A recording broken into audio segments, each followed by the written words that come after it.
बिस्मिल्लाहिर्रहमानिर्रहीम। आज Shadman main market जो लाहौर का सेंट्रल प्लेस है, मेरा ये ख्याल था कि शादमान के जो चौक हैं, जो चौराहे हैं, जो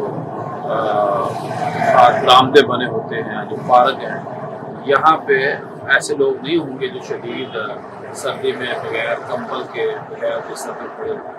तो मैंने 2-3 दिन पहले सर्वे किया तो मैंने देखा कि रात 1 बजे ऐसे लोग यहाँ पड़े हुए थे जो बेचारे बिल्कुल, किसी ने वो जो प्लास्टिक की बोरी होती है उसके बिस्तर बनाया हुआ है, किसी ने नॉर्मल सा कंबल दिया हुआ है, किसी का पाँव नंगा है, किसी का सर नंगा है।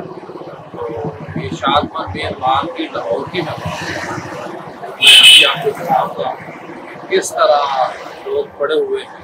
और हमारी ये कोशिश होगी आज कि वो लेटे रहे, हम लेटे लेटे तो कंबल तो बिस्तर गर्म दे के यहाँ से रवाना ये पता ही ना चले कि किस तरह हमें ये कौन देगी। अल्लाह पाक हमारी कोशिश कबूल करे और उन मुखैर हज़रात का अल्लाह पाक बना दे जो हमारे इस मिशन में हमारे साथ। आइए हम आपको दिखाते हैं।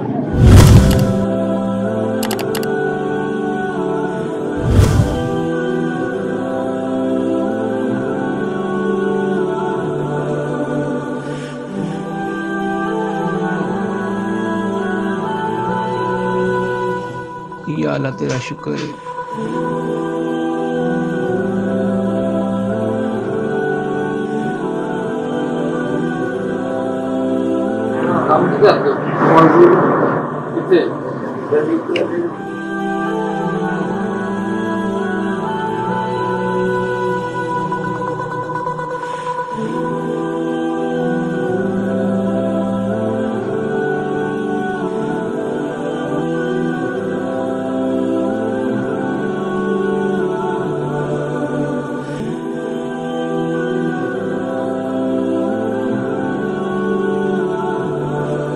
अल्लाह तुहानू बहुत खुश रखे।